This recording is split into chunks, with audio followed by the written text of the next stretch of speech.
Halo co-friend, pada soal ini ada dua lensa cembung. Di soal diketahui bahwa jarak fokus dari lensa yang satu, yaitu f1, sama dengan jarak fokus dari lensa yang kedua, yaitu f2. Dan kita misalkan besarnya sama, yaitu sebesar f. Dan di soal diketahui bahwa besarnya itu adalah 15 cm. Dan di sini kita memberikan tanda positif karena ini merupakan lensa cembung. Kita gambarkan, ini adalah L1, lensa yang satu, kemudian ini adalah L2, lensa yang kedua, kemudian bendanya berada di sini, yaitu berada di depan dari lensa yang pertama ini. Di soal diketahui bahwa jarak antara lensa yang satu dengan lensa yang kedua itu adalah D, yaitu sama dengan 40 cm. Kemudian jarak dari benda ke lensa yang satu itu adalah S1, yaitu sama dengan 30 cm. Di sini kita memberikan tanda positif karena bendanya berada di depan dari lensa yang pertama ini. Kemudian kita akan mencari perbesaran totalnya. Perbesaran totalnya akan kita namakan sebagai M.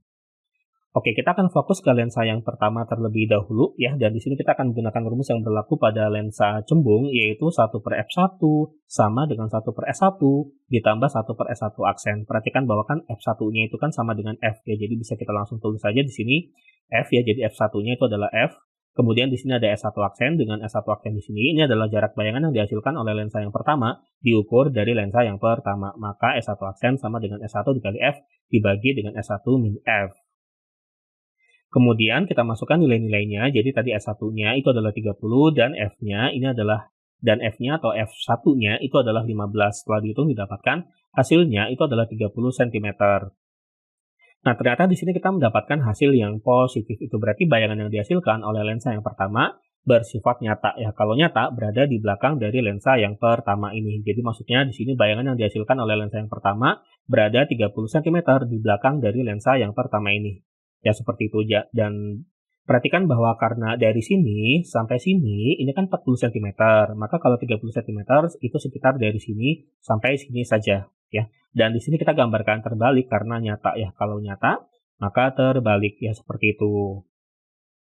Kemudian di sini ternyata bayangan yang dihasilkan oleh lensa yang pertama tadi ya itu dianggap benda oleh lensa yang kedua. Maka nanti akan kita definisikan S2. Dengan S2 di sini itu adalah jarak bayangan yang dihasilkan oleh lensa yang pertama tadi, yaitu yang ini, diukur dari lensa yang kedua. Jadi dari sini sampai sini ini adalah S2.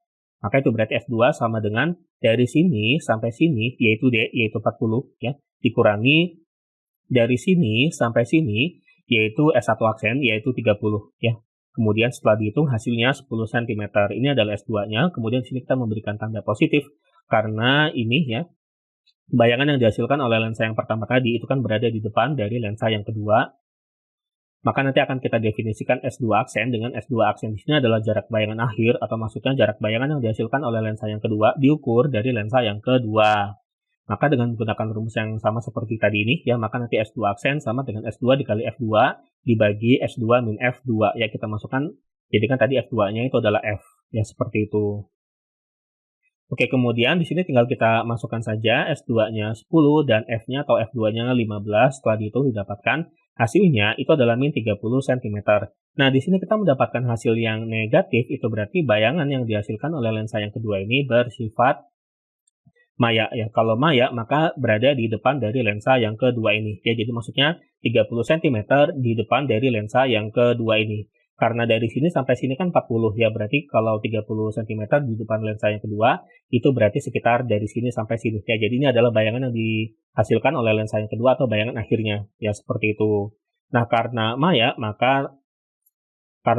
ya, berarti kan di sini tegak ya, maksudnya tegak itu tegak dari yang sebelumnya. Tegak ya, dari yang sebelumnya karena sebelumnya ini ke bawah, maka ini kita gambarkan ke bawah. Ya, seperti itu. Nah, ini adalah bayangan akhirnya ya. Kemudian di sini kita bisa mencari perbesaran totalnya. Maka nanti perbesaran totalnya dirumuskan dengan M sama dengan M1 dikali M2. Dengan M1 di sini adalah perbesaran yang dihasilkan oleh lensa yang satu, M2 ini adalah perbesaran yang dihasilkan oleh lensa yang kedua. M1 dirumuskan dengan min S1 aksen per S1, M2 dirumuskan dengan min S2 aksen per S2. Kita masukkan S1 aksennya 30, S1-nya 30. Kemudian di sini S2 aksennya ini min 30 ya, kemudian S2-nya ini 10. Untuk yang M1 ini hasilnya adalah min 1. Tanda negatif yang kita dapatkan ini hanya menunjukkan bahwa bayangan yang dihasilkan oleh lensa yang pertama tadi bersifat terbalik ya. Jadi kan ini terbalik ya, ini ke bawah, ini ke atas ya, seperti itu. Kemudian hasil dari M2 ini adalah positif 3. Tanda positif di sini ini menunjukkan bahwa bayangan yang dihasilkan oleh lensa yang kedua ini bersifat tegak ya. ini ke bawah, ya berarti tegak, ya seperti itu. Jadi kan min 1 dikali 3, hasilnya itu adalah min 3 kali.